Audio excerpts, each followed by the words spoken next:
أعوذ بالله من الشيطان الرجيم يا أيها الذين آمنوا اتقوا الله حق تقاته ولا تموتن إلا وأنتم مسلمون يا أيها الناس اتقوا ربكم الذي خلقكم من نفس واحدة وخلق منها زوجها وبث منهما رجالا كثيرا ونساء واتقوا الله الذي تساءلون به والأرحام إن الله كان عليكم رقيبا بسم الله الرحمن الرحيم والذين يقولون ربنا هب لنا من أزواجنا وذرياتنا قرة أعين واجعلنا للمتقين إماما يا أيها الناس أوصيكم وإياي أولا بتقوى الله. സ്നേഹം നിറഞ്ഞ സത്യവിശ്വാസികളെ, സഹോദരീ സഹോദരന്മാരെ, സർവശക്തനായ അല്ലാഹുവിന്റെ വിധിവിലക്കുകൾ ജീവിതത്തിന്റെ പരമാവധി മേഖലകളിൽ പാലിച്ചുകൊണ്ട് ജീവിക്കണമേ എന്ന് ആമുഖമായി ഓർമ്മപ്പെടുത്തുകയാണ്, വസിയത്ത് ചെയ്യുകയാണ്.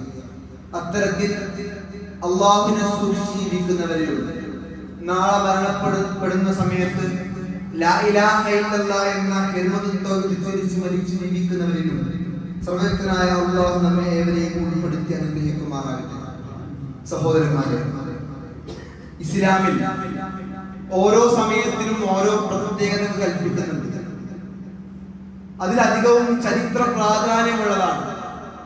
ചരിത്രത്തിന്റെ ഓർമ്മപ്പെടുത്തലുകളും ചരിത്രത്തിന്റെ ഗുണപാഠങ്ങളെ മനസ്സിലാക്കിക്കൊണ്ട് മുന്നോട്ട് പോകുന്ന മാസങ്ങളാണ് ഇസ്ലാമിലെ ഓരോ മാസങ്ങളും ഉള്ളത്. ഓരോ മാസങ്ങളും ആ മാസത്തിലേക്ക് നമ്മൾ കടക്കുമ്പോൾ നമ്മളെ ഓർമ്മപ്പെടുത്തുന്ന, പ്രാധാന്യം അറിയിക്കുന്ന, നമ്മുടെ ജീവിതത്തിൽ പ്രാവർത്തികമാക്കേണ്ട ചില ഭാഗങ്ങളുണ്ട്. ഇൻഷാ അല്ലാഹ് കുറച്ച് ദിവസങ്ങൾ കഴിഞ്ഞാൽ നമ്മൾ കടക്കുന്ന ദുൽഹിജ്ജ മാസത്തോടുകൂടി നമ്മൾ ചർച്ച ചെയ്യാൻ പോകുന്ന ഒരു വിഷയം പ്രവാചകൻ ഇബ്രാഹിം നബി അലൈഹിസ്സലാമിന്റെ ജീവിതത്തെ കുറിച്ചാണ്. നമ്മുടെയൊക്കെ ജീവിതത്തിൽ വലിയ മാതൃകയായി മാറേണ്ട, എന്നാൽ പല ആളുകളും മാതൃകയായി കാണാത്ത ഒരു ജീവിതത്തെ കുറിച്ച് നമ്മൾ ഇന്ന് ചർച്ച ചെയ്യാൻ പോയിക്കൊണ്ടിരിക്കുകയാണ്. ഒരു കുടുംബം എങ്ങനെയാകണമെന്ന ചോദ്യത്തിന് യഥാർത്ഥ ഉത്തമ മാതൃകയായി ഇസ്ലാം പഠിപ്പിക്കുന്ന വലിയ കുടുംബത്തിന്റെ പേരാണ് ഇബ്രാഹിം നബിയുടെ കുടുംബം എന്നുള്ളത്. നമ്മളൊക്കെ സ്വലാത്ത് ചൊല്ലുമ്പോൾ എന്താണ് പ്രാർത്ഥിക്കാറുള്ളത്? അല്ലാഹുമ്മ സ്വല്ലി അലാ മുഹമ്മദിൻ വഅലാ ആലി മുഹമ്മദ് കമാ സ്വല്ലൈത അലാ ഇബ്രാഹിം വഅലാ ആലി ഇബ്രാഹിം ഇന്നക ഹമീദും മജീദ്. അല്ലാഹുവേ, പ്രവാചകരുടെ കുടുംബത്തിനും കരുണ ചൊരിയണമേ, ബർക്കത്ത് ചെയ്യണമേ. എങ്ങനെ? ഇബ്രാഹിം നബി അലൈഹിസ്സലാമിയുടെ കുടുംബത്തിന് എങ്ങനെയാണോ ബർക്കത്ത് ചെയ്യുന്നത്, എങ്ങനെയാണോ അനുഗ്രഹിച്ചത്, അതുപോലെ അനുഗ്രഹിക്കണമേ എന്നുള്ളതാണ്. ഇതിനും മാത്രം എന്താണ് ഇബ്രാഹിം നബി അലൈഹിസ്സലാമിയുടെ ജീവിതത്തിലുണ്ട് എന്ന് പരിശോധിച്ച് നോക്കിയാൽ സഹോദരങ്ങളെ, ഉമ്മ എന്ന നിലക്ക് ഹാജറ ബീവിയും, ഭാര്യ എന്ന നിലക്ക് ഹാജറ ബീവി, ഉപ്പ എന്ന നിലക്ക് ഇബ്രാഹിം നബി അലൈഹിസ്സലാം, ഒരു ഭർത്താവ് എന്ന നിലക്ക് ഇബ്രാഹിം നബി അലൈഹിസ്സലാം, ഒരു മകൻ എന്ന നിലക്ക് ഇസ്മായിൽ നബി അലൈഹിസ്സലാം നമുക്ക് വല്ലാത്തൊരു മാതൃകയാണുള്ളത്. സഹോദരങ്ങളെ, വിശുദ്ധ ഖുർആനിലെ ഇബാദുർ റഹ്മാൻ, അള്ളാഹ്ക്ക് ഏറ്റവും ഇഷ്ടപ്പെട്ട അടിമകളുണ്ട്. അള്ളാഹിന്റെ അടിമകൾ, ഏറ്റവും ഇഷ്ടപ്പെട്ട അടിമകൾക്ക് ഉണ്ടാകേണ്ട അടയാളങ്ങളെ കുറിച്ച് വിശദീകരിക്കുമ്പോൾ ആ വിഭാഗം ആളുകൾ പ്രാർത്ഥിക്കുന്ന ഒരു പ്രാർത്ഥനയെ കുറിച്ച് വിശുദ്ധ ഖുർആൻ നമ്മളെ പഠിപ്പിക്കുന്നുണ്ട്. അതാണ് ആദ്യം ഞാൻ ഓതി വെച്ച ആയത്ത്. വല്ലദീന യഖൂലൂന, അവർ പ്രാർത്ഥിച്ചുകൊണ്ടേയിരിക്കും, റബ്ബനാ ഹബ് ലനാ മിൻ അസ്വാജിനാ വദുർരിയാതിനാ ഖുർറത അയുൻ വജഅൽനാ ലിൽമുത്തഖീന ഇമാമാ. ഒരുപക്ഷേ ഈ ആയത്ത് ഞാൻ ഓതുമ്പോൾ, ഈ പ്രാർത്ഥന ഞാൻ പറയുമ്പോൾ നമ്മുടെ ചുണ്ടുകൾ മന്ത്രിക്കുന്നുണ്ടാവാം. കാരണം നമുക്ക് അത്രയും സുദരിതമായ ഒരു പ്രാർത്ഥനയാണ്. കുടുംബവുമായി ബന്ധപ്പെട്ട് എല്ലാ സമയവും നമ്മൾ പ്രാർത്ഥിക്കേണ്ട ഒരു പ്രാർത്ഥനയാണ്. റബ്ബനാ ഹബ് ലനാ മിൻ അസ്വാജിനാ വദുർരിയാതിനാ ഖുർറത അയുൻ വജഅൽനാ ലിൽമുത്തഖീന ഇമാമാ. പലപ്പോഴും ആ പ്രാർത്ഥന നിക്കാഹിന്റെ സദസ്സിൽ മാത്രം ഒതുങ്ങിപ്പോവുക എന്നത് വളരെ ദൗർഭാഗ്യകരമായ കാര്യമായിട്ട് സഹോദരങ്ങളെ നമ്മൾ മനസ്സിലാക്കേണ്ടതുണ്ട്. ഇന്ന് ഇൻഷാ അല്ലാഹ് ഈ ഖുതുബയിലൂടെ ചർച്ച ചെയ്യാൻ പോകുന്നത് എന്താണ് ഈ പ്രാർത്ഥനയുടെ അർത്ഥം. കാലങ്ങളായി നമ്മൾ പ്രാർത്ഥിക്കുന്ന പ്രാർത്ഥനയല്ലേ, ഈ പ്രാർത്ഥനയുടെ അർത്ഥം എന്താണ് എന്ന് അതിന്റെ ആയങ്ങളിലേക്ക് സഞ്ചരിച്ച് നമ്മൾ മനസ്സിലാക്കുന്നത്. നമ്മൾ പരസ്പരം പ്രാർത്ഥിക്കുകയാണ്, റബ്ബനാ ഹബ് ലനാ മിൻ അസ്വാജിനാ വദുർരിയ്യാതിനാ ഖുർറത അഅ്യുനിൻ. അല്ലാഹുവേ, എന്റെ ഭാര്യയെയും എന്റെ ഇണയെയും എന്റെ ഭർത്താവിനെയും എന്റെ സന്തതികളെയും കൺകുളിർമയുള്ളവരാക്കണേ എന്നാണ് ആദ്യത്തെ ആ പ്രാർത്ഥനയുടെ ഭാഗം എന്നുള്ളത്. എന്താണ് ഖുർറത അഅ്യുൻ എന്ന് പറഞ്ഞാൽ? ഭാഷാപരമായിട്ട് അതിന് കൺകുളിർമ എന്ന അർത്ഥം പറയാം. പക്ഷെ അതിന്റെ ആയത്തിലേക്ക് ഇറങ്ങിയ നാളെ നമുക്ക് ഏറ്റവും ഇഷ്ടപ്പെട്ട കാറുമായി നമ്മുടെ മകൻ നമ്മുടെ വീട്ടിലേക്ക് കടന്നു വരുന്നതിനെയാണോ ഇസ്ലാം ഖുർറത അഅ്യുൻ എന്ന് പഠിപ്പിച്ചത്? നാട്ടിലെ ഏറ്റവും വലിയ ബിരുദാനന്തര ബിരുദവും എടുത്ത് നമ്മുടെ വീട്ടിലേക്ക് കടന്നു വരുന്നതിനെയാണോ ഖുർറത അഅ്യുൻ എന്ന് വിശുദ്ധ ഖുർആൻ പരിചയപ്പെടുത്തിയത്? നമ്മുടെ മകൻ നാട്ടിലെ ഏറ്റവും വലിയ പദവിയിലേക്ക് എത്തുന്നു, നമ്മൾ സ്വപ്നം കാണുന്ന മേഖലയിലേക്ക് എത്തുന്നു എന്നുള്ളതാണോ ഖുർറത അഅ്യുനുമായിട്ട് പ്രവാചകൻ സ്വല്ലല്ലാഹു അലൈഹി വസല്ലം പഠിപ്പിച്ചത്? അല്ല. പണ്ഡിതന്മാർ നമ്മളെ വളരെ വ്യക്തമായി പഠിപ്പിക്കുന്നുണ്ട്, അൽ മുഅ്മിനു, ഒരു വിശ്വാസി, യറാ സൗജതുഹു വവലദുഹു യുതിഊന അല്ലാഹ്, ഒരു ഭർത്താവ് തന്റെ മകനും തന്റെ മകളും തന്റെ ഭാര്യയും അല്ലാഹുവിനെ അനുസരിക്കുന്നതായി കാണുമ്പോൾ ഉണ്ടാകുന്ന മനസ്സിന് കിട്ടുന്ന സംതൃപ്തിയാണ് ഖുർറത അഅ്യുൻ എന്ന് പറഞ്ഞാൽ. നമ്മളെ മകന് സുബഹിക്ക് പള്ളിക്ക് പോകുന്നുണ്ട്, അപ്പൊ മനസ്സ് സന്തോഷിപ്പില്ല, അതാണ് ഖുർറത അഅ്യുൻ. നമ്മുടെ ഭാര്യ രാത്രിയുടെ അന്ത്യയാമങ്ങളിൽ അല്ലാഹുവിന് മുമ്പ് സുജൂദ് ചെയ്യുന്നുണ്ടെങ്കിൽ ആ സമയത്ത് നമ്മുടെ മനസ്സിൽ ഒരു സന്തോഷം കയറി കൂടുന്നുണ്ടെങ്കിൽ, നമ്മുടെ മനസ്സിൽ ഒരു കുളിർമയുണ്ടെങ്കിൽ ആ കുളിർമക്കാണ് ഖുർറത അഅ്യുൻ എന്ന് പറയുക എന്ന് പണ്ഡിതന്മാർ വളരെ വ്യക്തമായി പഠിപ്പിക്കുമ്പോൾ, സഹോദരങ്ങളെ, നമ്മളിൽ ഭൂരിഭാഗം രക്ഷിതാക്കൾക്കും ആ ഒരു കൺകുളിർമ ഇല്ല എന്നുള്ളതാണ് യാഥാർത്ഥ്യം. ഈ അടുത്ത ദിവസം മലപ്പുറം ജില്ലയിലെ മലപ്പുറത്തോടടുത്ത പ്രദേശമായ രാമനാട്ടുകരയിൽ വെച്ച് രാസലഹരി പദാർത്ഥങ്ങൾ പിടിക്കപ്പെട്ടു. വളരെ അപകടകരമായ MDMA പിടിക്കുകയാണ്. പോലീസ് പിടിച്ചപ്പോ ആ വാർത്ത നമ്മൾ കണ്ടു. ഇൻഫ്ലുവൻസറായ ചില ആളുകൾ, അവരുടെ പേര് സംബന്ധിച്ചാൽ മുസ്ലിം നാമധാരികളാണ്, മുസ്ലിമീങ്ങളായ ഉമ്മക്കും ഉപ്പക്കും പിറന്ന മക്കളാണ്. രാസലഹരിക്കും നാട്ടിലെ തിന്മകൾക്കും അടിമപ്പെട്ടുകൊണ്ടിരിക്കുന്നു എന്ന് പറയുമ്പോൾ ഈ ആയത്തിന്റെ അർത്ഥം നമ്മുടെ ഹൃദയാന്തരങ്ങളിലേക്ക് പ്രവേശിച്ചിട്ടില്ല എന്നുള്ളതാണ് സഹോദരങ്ങളുടെ അർത്ഥം. എടക്കര അങ്ങാടിയിൽ നിന്ന് നമുക്കൊരു കോള് വരികയാണ്. ഞാൻ ഉപമ പറയട്ടെ, വിഷയം മനസ്സിലാവാൻ വേണ്ടി. എടക്കര അങ്ങാടിയിൽ നിന്ന് നമുക്കൊരു ഫോൺ കോള് വരികയാണ്. നിങ്ങളെ മകള് അങ്ങാടിയിൽ വാഹനമിടിച്ച് രക്തം വാർന്നൊലിച്ച് അവിടെ മരണത്തോട് മല്ലടിച്ച് കിടക്കുകയാണ്. വേഗം ഏറനാട് ഹോസ്പിറ്റലിലേക്ക് വരണം, അല്ലെങ്കിൽ വണ്ടൂരിലെ നിംസിലേക്ക് വരണം, അല്ലെങ്കിൽ കോഴിക്കോടിലെ മെഡിക്കൽ കോളേജിലേക്ക് വരണം. സഹോദരങ്ങളെ, എടുത്ത വസ്ത്രത്തിന്റെ ഭംഗി നോക്കാതെ, ഇട്ട മേക്കപ്പിന്റെ കനം നോക്കാതെ, ലിപ്സ്റ്റിക്കിന്റെ കമ്പനി നോക്കാതെ ഉമ്മമാര് ഉപ്പമാര് നമ്മളോടും എങ്ങോട്ടാണ് ഓടുക? ആ ഹോസ്പിറ്റലിലേക്ക് പോയിട്ട് എന്റെ മകന് ജീവനുണ്ടോ എന്ന് നോക്കുന്നത് വരെ നമുക്ക് സമാധാനം ഉണ്ടാവില്ല. നമുക്ക് പേടിയാണ്. സ്വന്തം കുട്ടിയുടെ ശരീരത്തിൽ ഒരു കോറൽ പറ്റി അതിൽ നിന്ന് ചെറിയ നീരൊഴിച്ചാൽ അതിന് കരയുന്ന, അതിന് ബോധരഹിതരായി നീങ്ങുന്ന രക്ഷിതാക്കളോട് നമ്മളെ മക്കളെ നിസ്കരിച്ചിട്ടില്ലെങ്കിൽ ഈ പേടി നമുക്കില്ല. ഒരു മുസ്ലിമും ഒരു അമുസ്ലിമും തമ്മിലുള്ള വ്യത്യാസം കുറിയാണ് എന്നുള്ളതാണോ പ്രവാചകൻ പഠിപ്പിച്ചത്? വസ്ത്രമാണോ അവരുടെ വ്യത്യാസം? അല്ല, നമസ്കാരമാണ്. ഒരു മുസ്ലിമിന്റെയും ഒരു മുസ്ലിം അല്ലാത്തവന്റെയും ഇടയിലുള്ള വ്യത്യാസം നമസ്കാരാണ്. സഹോദരങ്ങളെ, നമ്മുടെ മക്കൾ സുബഹിയുടെ സമയത്ത് വീട്ടിൽ കിടന്നുറങ്ങുമ്പോൾ, നമ്മുടെ ഭർത്താവ് സുബഹിയുടെ സമയത്ത് വീട്ടിൽ കിടന്നുറങ്ങുമ്പോൾ, നമ്മുടെ ഭാര്യ സുബഹിയുടെ സമയത്ത് വീട്ടിൽ കിടന്നുറങ്ങുമ്പോൾ നമ്മുടെ മനസ്സിൽ ഈ പേടില്ല. ഏത് പേടി? അങ്ങാടിയിൽ നിന്ന് കുട്ടിക്ക് അപകടം പറ്റിയപ്പോ പേടിച്ച് നമ്മൾ ഓടിപ്പോയില്ലേ, ആ ഒരു വിങ്ങൽ നമ്മുടെ മനസ്സിലില്ല എന്നുള്ളതാണ് യാഥാർത്ഥ്യം. നമ്മൾ മനസ്സിലാക്കേണ്ടത്, പ്രവാചകൻ സ്വല്ലല്ലാഹു അലൈഹി വസല്ലമയും സ്വഹാബത്തും ഒരിക്കലും ഇങ്ങനെ കൂടിയിരിക്കുകയാണ്. പ്രവാചകൻ സ്വഹാബത്തും കൂടിയിരിക്കുകയാണ്. ആ സമയത്ത് ഒരു ശബ്ദം കേൾക്കുകയാണ്. നമ്മളൊക്കെ കേട്ട ഹദീസല്ലേ?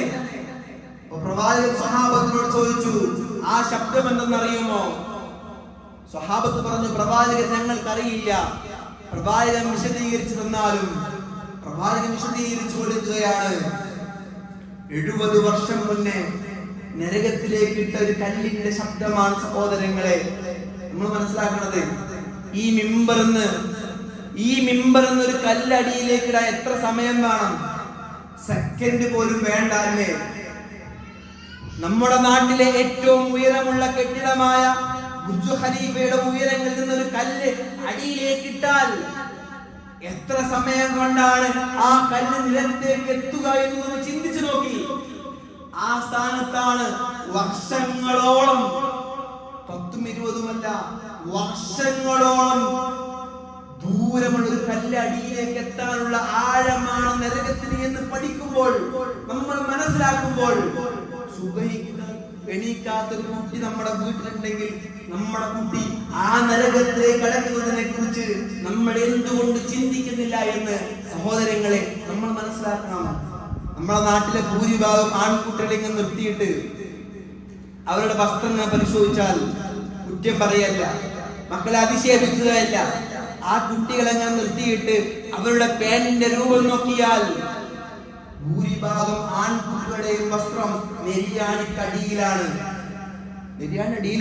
ട്രെൻഡാണ്. പ്രവാചകൻ സല്ലല്ലാഹു അലൈഹി വസല്ലം പറഞ്ഞു, നെരിയാണിക്കടിയിൽ വസ്ത്രം ധരിച്ചവനെ, അഹങ്കാരത്തോടുകൂടി നെരിയാണിക്കടിയിൽ വസ്ത്രം ധരിച്ചവനെ നാളെ പരലോകത്ത് വെച്ച് അവ തിരിഞ്ഞു നോക്കൂലാണ്. അവന്റെ വിചാരണ പോയിട്ട് അവനെ തിരിഞ്ഞു പോലും നോക്കില്ല. നരകത്തിന്റെ ആയങ്ങളിലേക്ക് അവൻ കൂപ്പൂത്തേണ്ടി വരുമെന്ന് ഹദീസുകൾ പഠിപ്പിക്കുമ്പോൾ, ആ ഹദീസ് പഠിച്ച നമ്മളാണ് നമ്മളെ വീട്ടിൽ നിന്നൊരു കുട്ടി വേണ്ട നെരിയാണിക്കടിയിലായി ഇറങ്ങിപ്പോകുമ്പോ ഒരു പേടിയുമില്ലാതെ ഒരു വിങ്ങലുമില്ലാതെ ഉപ്പമാരെ നമ്മൾ മാറി നിൽക്കുമ്പോൾ പരലോകത്തിന്റെ വിഷയത്തിൽ നമ്മൾ പരാജിതരാണ് എന്ന് നമ്മൾ മനസ്സിലാക്കേണ്ടതുണ്ട്. പ്രവാചകൻ സ്വല്ലല്ലാഹു അലൈഹി വസല്ലം ഒരിക്കൽ പഠിപ്പിച്ചു, മുടിനാരുകൾ പുറത്ത് കാണിച്ച്, സൗന്ദര്യം പുറത്ത് കാണിച്ച്, ശരീരഭാഗങ്ങൾ പുറത്ത് കാണിച്ച് പ്രവാചകൻ പഠിപ്പിച്ചത് ഇങ്ങനെയാണ്. ചില സ്ത്രീകളുണ്ട്, അവർ വസ്ത്രം ധരിച്ചിട്ടുണ്ട്, പക്ഷെ അവർ വസ്ത്രം ധരിച്ചിട്ടില്ല. അവരുടെ ധാരണയിൽ വസ്ത്രമൊക്കെ വിട്ടാണ്, പക്ഷെ കാണുന്നവർക്ക് വസ്ത്രം ധരിക്കാത്ത രൂപത്തിലുള്ള വസ്ത്രം ധരിക്കുന്ന സ്ത്രീകളെ കുറിച്ച് പ്രവാചകൻ പഠിപ്പിക്കാണ്. സ്വർഗത്തിന്റെ ഗന്ധം പോലും ശ്വസിക്കാനാവാതെ, അത് അനുഭവിക്കാനാവാതെ ആട്ടി ഓടിക്കപ്പെടുന്ന ഒരു വിഭാഗത്തിൽ ആ കൂട്ടം സ്ത്രീകളുണ്ട് എന്ന് പറയുമ്പോൾ എന്റെ ഉമ്മമാരെ, നമുക്കെന്താണ്? നമ്മളെ വീട്ടിൽ നിന്ന് തലയിൽ തട്ടമിടാതെ ഇറങ്ങുന്ന ഒരു പെൺകുട്ടിയെ, എന്റെ ഉപ്പമാരെ, ഭർത്താക്കന്മാരെ, നമ്മുടെ വീട്ടിൽ നിന്ന് തലയിൽ തട്ടമിടാതെ ഇറങ്ങിപ്പോകുന്ന ഭാര്യയെ, മകളെ എന്തുകൊണ്ടാണ് തിരുത്താൻ നമ്മൾ തയ്യാറാവാത്തത്? നമുക്ക് പേടില്ല സഹോദരങ്ങളെ. ആ ഖുർറത്ത് അയ്ൻ എന്ന് പറഞ്ഞ കാര്യം നമ്മുടെ മനസ്സിലേക്ക് എത്തിയിട്ടില്ല എന്നതാണ്. ഒരു കാര്യം നമ്മുടെ മക്കൾ ചെയ്യുമ്പോൾ നരകത്തിന്റെ വിശദീകരണത്തെ കുറിച്ച് പ്രവാചകൻ സ്വല്ലല്ലാഹു അലൈഹി വസല്ലമയുടെ വിശുദ്ധ ഖുർആൻ പഠിപ്പിക്കുന്നുണ്ട്. പ്രവാചകൻ സ്വഹാബത്തിനോട് പറഞ്ഞു, നരകത്തിന്റെ കാഠിന്യം എന്നുള്ളത് ഭൂമിയിലെ അഗ്നിയേക്കാൾ 69 ഇരട്ടി കാഠിന്യമാണ് എന്ന് പ്രവാചകൻ പഠിപ്പിക്കുമ്പോ എന്റെ പൊന്നു സഹോദരാ ചിന്തിച്ചു നോക്കി. ഈ ഭൂമിയിലെ ചൂടൊന്നും താങ്ങുന്നില്ല മക്കളെ. ഈ മെയ് മാസത്തില്, ഏപ്രിൽ മാസത്തില് ആ ചൂടിന്റെ കാഠിന്യം സഹിക്കവയ്യാതെ ഉച്ച സമയത്തൊന്നും അങ്ങാടിയിൽ ആളുകളില്ല, ഉച്ച സമയത്തൊന്നും ഗ്രൗണ്ടുകൾ കാലിയാണ്, ഉച്ച സ്ഥലത്തൊക്കെ പൊതുവായി ആളുകളുണ്ടാകുന്ന ആളുകളില്ല. ചൂട് കൊണ്ട് വീടിനുള്ളിലെ AC ഒരു റൂമിൽ മാത്രമാണ് AC എങ്കിൽ ആ റൂമിൽ എല്ലാവരും ഫോണും കൊണ്ട് ഒതുങ്ങിക്കൂടുന്ന കാലഘട്ടത്തിൽ ചിന്തിക്കണം. ആ അഗ്നിയേക്കാൾ 69 ഇരട്ടി കാഠിന്യമുള്ള അഗ്നിയാണ് ആ നരകത്തിലുള്ളത് എന്നാണ്. തലയോട്ടിയെ കരിച്ചു കളയുന്ന അഗ്നിയാണ് നരകത്തിലെ അഗ്നി എന്ന് പഠിപ്പിക്കുമ്പോൾ സഹോദരങ്ങളെ, ആ അഗ്നിയിലേക്ക് നമ്മുടെ മക്കൾ പ്രവേശിക്കുന്നതിനെ കുറിച്ച് ചിന്തിക്കണമെന്നാണ് പ്രവാചകൻ സ്വല്ലല്ലാഹു അലൈഹി വസല്ലം പഠിപ്പിക്കുന്നത്. പ്രവാചകൻ പറഞ്ഞു, കുല്ലുകും റാഇൻ, എല്ലാവർക്കും ഉത്തരവാദിത്തങ്ങളുണ്ട്. വകുല്ലുകും മസ്ഊലുൻ ബിഹി അൻ റഅയ്യതിഹി, അവനവന്റെ ഉത്തരവാദിത്വത്തെ കുറിച്ച് നാളെ അല്ലാഹു ചോദിക്കുമെന്നാണ്. ഉപ്പമാരെ ഈ ഹദീസിനെ കേൾക്കണം. എന്റെ മുന്നിലിരിക്കുന്ന ഉപ്പമാരും ഉമ്മമാരും ശ്രദ്ധയോടുകൂടി ഈ ഹദീസ് കേൾക്കണം. തന്റെ ഒരു കുട്ടി ഉണ്ടെങ്കിൽ ശ്രദ്ധിച്ച് കേൾക്കണം. പ്രവാചകൻ പറഞ്ഞു, ഉപ്പാന്റെ ഉത്തരവാദിത്വം എന്നുള്ളത് കുടുംബമാണ്. ഉപ്പാന്റെ ഉത്തരവാദിത്വം എന്നുള്ളത് തന്റെ കടയോ തന്റെ ബാക്കി ബിസിനസ് കൂടാരങ്ങളോ മറ്റു സംവിധാനങ്ങളോ അല്ല. നേരെ മറിച്ച് ഒരു ഉപ്പയോട് ചോദിക്കുക തന്റെ കുടുംബത്തെ കുറിച്ചാണ്. പ്രവാചകൻ പറഞ്ഞു, ആരെങ്കിലും തന്റെ ഉത്തരവാദിത്വത്തിന് വഞ്ചന കാണിച്ചാണ് ഈ ഭൂമിയിൽ നിന്ന് മരിക്കുന്നതെങ്കിൽ അവന്റെ മേൽ ഹറമല്ലാഹു അലൈഹി ജന്ന, അവന്റെ മേൽ അല്ലാഹു സ്വർഗ്ഗം ഹറാമാക്കുമെന്നാണ്. ഒരാൾ മക്കളോട് ചെയ്യേണ്ട ധാർമ്മിക മൂല്യങ്ങൾ ചെയ്യാതെയാണ് ഈ ലോകത്ത് നിന്ന് 6 കട്ടിലിൽ കബറിലേക്ക് ഇറക്കി വെക്കുന്നതിന് മുമ്പ് മക്കൾക്ക് നൽകേണ്ട ധാർമ്മിക മൂല്യങ്ങൾ ലഭിച്ചിട്ടില്ലെങ്കിൽ ഉപ്പമാരെ ഗൗരവത്തോടുകൂടി ഉമ്മമാരെ ഗൗരവത്തോടുകൂടി മനസ്സിലാക്കണം. ഹറമല്ലാഹു അലൈഹി ജന്ന, അവന്റെ മേൽ അല്ലാഹു സ്വർഗ്ഗം ഹറാമാക്കുമെന്നാണ്. സ്വന്തം മക്കളോട് സ്വന്തം മകനോട് വീട്ടിൽ പോയിട്ട് ചോദിക്കണം. മയ്യത്ത് നിസ്കാരത്തിന്റെ പ്രാർത്ഥന അറിയോ ചോദിക്കണം. നിങ്ങളിങ്ങനെ മരിച്ചു കിടന്ന് അള്ളാന്റെ ലോകത്തേക്ക് യാത്രയാകുമ്പോൾ നിങ്ങളെ ഭൗതിക ശരീരം കുളിപ്പിക്കാൻ അറിയോന്ന് മക്കളോട് ചോദിക്കണം. അറിയലുണ്ടാവൂല. ബാപ്പാന്റെ മയ്യത്ത് മുന്നിൽ വെച്ചിട്ട് മയ്യത്ത് നമസ്കരിക്കാൻ പറ്റൂടാ ചോദിച്ചാൽ കയ്യിലുണ്ടാവൂല. കബറിലേക്ക് ഇറക്കി വെക്കുമ്പോ ഒന്നും വേണ്ട, കബറിലേക്ക് ഇറക്കി വെക്കുമ്പോഴുള്ള പ്രാർത്ഥനയിൽ അറിയോ ചോദിച്ചാൽ അറിയലുണ്ടാവൂല. നാട്ടിലൊരു ഖുർആൻ ക്ലാസ്സിനും നാട്ടിലെ ഒരു MSMന്റെ ക്യാമ്പിനും നമ്മളെ കുട്ടികളെ എത്തിക്കാറില്ല. നമ്മള് ഒരു ക്യാമ്പ് ഉണ്ട് പറഞ്ഞാൽ അതിലെത്തൂല. ഒരു മോറൽ സ്കൂൾ ഉണ്ട് എന്ന് പറഞ്ഞാൽ അതിലുള്ള കുട്ടികളുണ്ടാവൂല. ആ കുട്ടിയുടെ പ്രാർത്ഥന സ്വന്തം ഉപ്പക്ക് സ്വന്തം ഉമ്മക്ക് അവസാന യാത്രയിൽ കൊടുക്കാനുള്ള സമ്മാനമാണ് മയ്യത്ത് നമസ്കാരം എന്നുള്ളത്. നിങ്ങളെ കുട്ടികൾ മരിച്ചിട്ട് ആ മയ്യത്ത് മുന്നിൽ വെച്ച് ഒന്ന് കരഞ്ഞ് മയ്യത്ത് നമസ്കരിച്ചെങ്കിൽ നിങ്ങൾ ഈ ലോകത്ത് ഏറ്റവും വലിയ സമ്പന്നനാണ് എന്ന് പ്രവാചകൻ പഠിപ്പിക്കുമ്പോൾ സഹോദരങ്ങളെ മക്കളെ ചേർത്ത് നിർത്തണം. നമ്മൾ അവർക്ക് പൈസ കൊടുക്കുന്നുണ്ട്, വസ്ത്രം വാങ്ങി കൊടുക്കുന്നുണ്ട്, മറ്റെല്ലാ സംവിധാനങ്ങളും ഒരുക്കുന്നുണ്ട്. സഹോദരങ്ങളെ, നമ്മുടെ വീട്ടിലെ ആ ഷോക്കേസിൽ നിരത്തി വെച്ച ഭൗതിക പഠനത്തിന്റെ ട്രോഫികളൊന്ന് എണ്ണി നോക്കുമ്പോൾ അതിൽ എത്രമാണ് പരലോകവുമായി ബന്ധപ്പെട്ട പഠനവുമായി ബന്ധപ്പെട്ടതുള്ളതെന്ന് ചോദിക്കുമ്പോൾ പല വീട്ടിലും 0യാണ്. നമ്മുടെ നാട്ടിൽ ക്യാമ്പ് കഴിഞ്ഞു. കുട്ടികൾക്ക് വേണ്ടി മയ്യത്ത് പരിപാലനം പഠിക്കാൻ, നമസ്കാരത്തിനെ കുറിച്ച് പഠിക്കാൻ, മാതാപിതാക്കളുടെ ബോധത്തെ കുറിച്ച് പഠിക്കാൻ ക്യാമ്പുകൾ കഴിഞ്ഞു. പക്ഷെ നമ്മളെ കുട്ടികളില്ല. എവിടെയെങ്കിലും ധാർമ്മികമായി കുട്ടികൾ കൂടുന്ന അവസരങ്ങൾ ഉണ്ടെങ്കിൽ അതിലേക്ക് നമ്മുടെ മക്കളെ എത്തിക്കണം. നമ്മുടെ നാട്ടിലെ ഇൽമിയായ രംഗത്ത് ഇൽമിയായ സദസ്സിൽ കുടുംബത്തോടു കൂടി പോവാൻ ഒരുമിച്ച് ഒരു ഖുർആൻ ക്ലാസ് ഉണ്ടെങ്കിൽ മകനും മകളും ബാപ്പയും ഉമ്മയും ഉപ്പയും ഉമ്മയും മാതാവും പിതാവും എല്ലാം ഒപ്പം ആ സദസ്സിലേക്ക് പോകാൻ ശ്രദ്ധിക്കേണ്ടതുണ്ട്. അതിന് സർവശക്തനായ അല്ലാഹു നമ്മെ ഏവരെയും അനുഗ്രഹിക്കുമാറാവട്ടെ.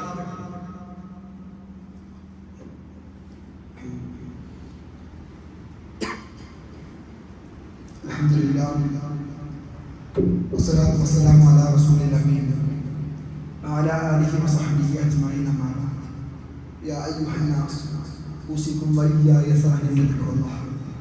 സ്നേഹമുള്ളവരെ, ഒരിക്കൽ കൂടി അള്ളാഹുവിനെ സൂക്ഷിച്ച് ജീവിക്കണമേ എന്ന് ഓർമ്മപ്പെടുത്തുകയാണ്, വസിയത്ത് ചെയ്യുകയാണ്. സഹോദരങ്ങളെ, നമ്മുടെ ജീവിതത്തിലൊക്കെ അള്ളാഹു നൽകിയ അനുഗ്രഹങ്ങൾ അങ്ങനെ എണ്ണി നോക്കുകയാണെങ്കിൽ എണ്ണി തിട്ടപ്പെടുത്താൻ സാധിക്കൂല എന്നാണ്. നമ്മുടെ ശ്വസനം മുതൽ, നമ്മുടെ കാഴ്ച മുതൽ, നമ്മുടെ കേൾവി മുതൽ, നമ്മുടെ നടത്തം മുതൽ, നമ്മുടെ വീട് മുതൽ, നമ്മുടെ മക്കൾ മുതൽ എല്ലാം അള്ളാഹു നമുക്ക് നൽകിയ വലിയ നിഅമത്താണ് എന്ന് നമ്മൾ മനസ്സിലാക്കേണ്ടതുണ്ട്. ഒരിക്കൽ നമ്മളെ കേട്ട സംഭവം, പ്രവാചകൻ സ്വല്ലല്ലാഹു അലൈഹി വസല്ലമ വിശന്ന് പൊരിഞ്ഞിട്ട് വീടിനെ പുറത്തിറങ്ങി നടക്കുമ്പോഴാണ് ഉമർ ഇബ്നു ഖത്താബ് റളിയല്ലാഹു അൻഹുവിനെയും അബൂബക്കർ സിദ്ദീഖ് റളിയല്ലാഹു അൻഹുവിനെയും കണ്ടുമുട്ടുന്നത്. രണ്ടുപേരും ഇതേ ഉദ്ദേശത്തോടു കൂടിയാണ് ആ വീട്ടിൽ നിന്ന് ഇറങ്ങി പുറപ്പെട്ടത്. അങ്ങനെ ഒരു അൻസാരിയായ സ്വഹാബിയുടെ വീട്ടിൽ നിന്നാണ് അവർക്ക് ഭക്ഷണം ലഭിക്കുന്നത്. ആ സമയത്ത് പ്രവാചകൻ സ്വല്ലല്ലാഹു അലൈഹി വസല്ലമ ആ ഭക്ഷണം കയ്യിൽ പിടിച്ച് കരയുന്ന വല്ലാത്തൊരു രംഗത്തെ കുറിച്ച് ഹദീസുകൾ നമ്മളെ പഠിപ്പിക്കുമ്പോൾ പ്രവാചകൻ പറഞ്ഞെന്തിനറിയോ? നാളെ ഇതിനെ കുറിച്ച് ചോദിക്കപ്പെടുമെന്നുള്ള ആ ഒരു വലിയ ചിന്തയെ മുൻനിർത്തിയാണ് പ്രവാചകൻ സ്വല്ലല്ലാഹു അലൈഹി വസല്ലം കരഞ്ഞത് എന്ന് പറയുമ്പോൾ സഹോദരങ്ങളെ, നമ്മുടെ നിഅമത്തിനെ കുറിച്ച്, അള്ളാഹു നമുക്ക് നൽകിയ അനുഗ്രഹത്തെ കുറിച്ച് നാളെ അള്ളാഹു നമ്മോട് ചോദിക്കുക ചെയ്യും. നമ്മൾ പൈസക്ക് പിന്നാലെയും ബിസിനസിന് പിന്നാലെയും മറ്റു ഭൗതിക സംവിധാനങ്ങൾക്ക് പിന്നാലെയും ഓടിക്കൊണ്ടിരിക്കുമ്പോൾ ഈ അനുഗ്രഹങ്ങളെ കുറിച്ചെല്ലാം നാളെ അള്ളാഹു ചോദിക്കുമെന്ന് പറയുമ്പോ നമ്മൾ ആലോചിച്ച് നോക്കി. പള്ളിയിൽ പിരിവുണ്ടാവുമ്പോ പൈസ നമുക്ക് മടിയാണ്.